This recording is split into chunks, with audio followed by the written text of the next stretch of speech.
আমরা গাজায় এবং সুদানে কাজ করছি, কিভাবে করছি এবং এটার টাকাটা আমরা কিভাবে পাঠাচ্ছি।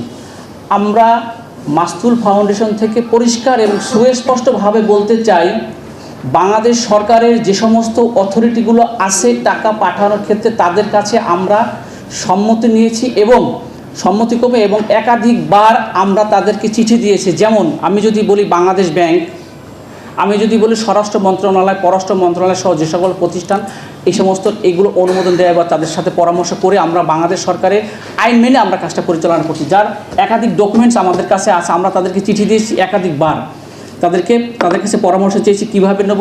এমনকি বাংলাদেশে আমাদের যে ফিলিস্তিন যে এম্বাসি আছে সেই এম্বাসির মাধ্যমে আমরা টাকাগুলো পাঠিয়েছি। যে টাকাগুলো পাঠিয়েছি তাদের মানি রিসিপ্টটা পর্যন্ত আমাদের কাছে আছে। দ্বিতীয়ত, এই অভিযোগের প্রেক্ষিতে আমাদের যে ব্যাখ্যাটা সেটা হলো যে ওনারা বলেছে যে বাংলাদেশে ব্যাংকের অনুমতি নেওয়া হয়নি বলে আমাদেরকে সে ভাবমূর্তিটা ওনারা নষ্ট করেছে। দ্বিতীয়ত বলতে চাই, আমরা বাংলাদেশ ব্যাংকের সাথে যোগাযোগ, আমরা বাংলাদেশ ব্যাংক, আমরা যেটা বলেছি বাংলাদেশ ব্যাংকে একাধিকবার আমরা চিঠি দিয়েছি। শুধু তাই না, বাংলাদেশ ব্যাংক সহ যে সমস্ত আর্থিক প্রতিষ্ঠানগুলো এগুলো দেখভাল করে, দেখাশোনা করে, এদেরকে আমরা একাধিকবার চিঠি দিয়েছি এবং তাদেরকে শুধু চিঠি দেওয়ার জন্য অনুমতি নেয়নি, পাশাপাশি তাদেরকে আমাদের এই কার্যক্রম মিশরে এবং গাজায় দেখার জন্য তাদেরকে নিয়ে যাওয়ার জন্য আমরা চিঠি দিয়েছি যে আসেন আমাদের সাথে, আমাদের কার্যক্রমগুলো কীভাবে পরিচালনা করতেছি সেগুলো আপনারা মিশরে গিয়ে দেখে আসবেন, গাজায় গিয়ে দেখে আসবেন মাস্তুল ফাউন্ডেশন কার্যক্রম করছে কিনা।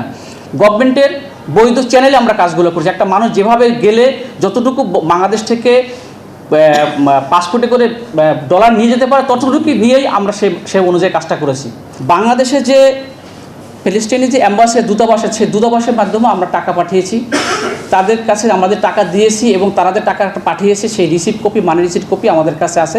আমরা যেভাবে টাকাটা পাঠাচ্ছি সেটা হচ্ছে বাংলাদেশ ব্যাংকে অবহিত করে, এবং বাংলাদেশ ব্যাংক থেকে কিছুদিন আগে আমাদেরকে ফোন করেছে, এখনও কথা চলতেছে। আমরা ওনাদের কাছে সকল ডকুমেন্ট সহ যাব উইদিন ফিউ ডেজের ভিতরে। ওনারা এই বিষয়টা নিয়ে আলোচনা করছেন। এর বিফোর দ্যাট মানে 2025-এর দিকে আমাদের যিনি বাংলাদেশ ব্যাংকের গভর্নর ছিলেন উনি রিকোয়েস্ট করেছেন প্যালেস্টাইন অ্যাম্বাসেডর ইউসুফ রামাদানকে যে আমাদের ফান্ডটা পাঠানোর ব্যাপারে সহযোগিতা করা হোক, এবং আমাদের কাছে মানে প্যালেস্টাইন অ্যাম্বাসির মানি রিসিপ্টটাও পর্যন্ত আছে। আমরা চেষ্টা করেছি গাজার মানুষদের সহযোগিতা করতে, কারণ আমাদের দেশের মানুষ চাচ্ছে গাজার মানুষদের সহযোগিতা করতে। দৈনিক আজকের বাংলা .net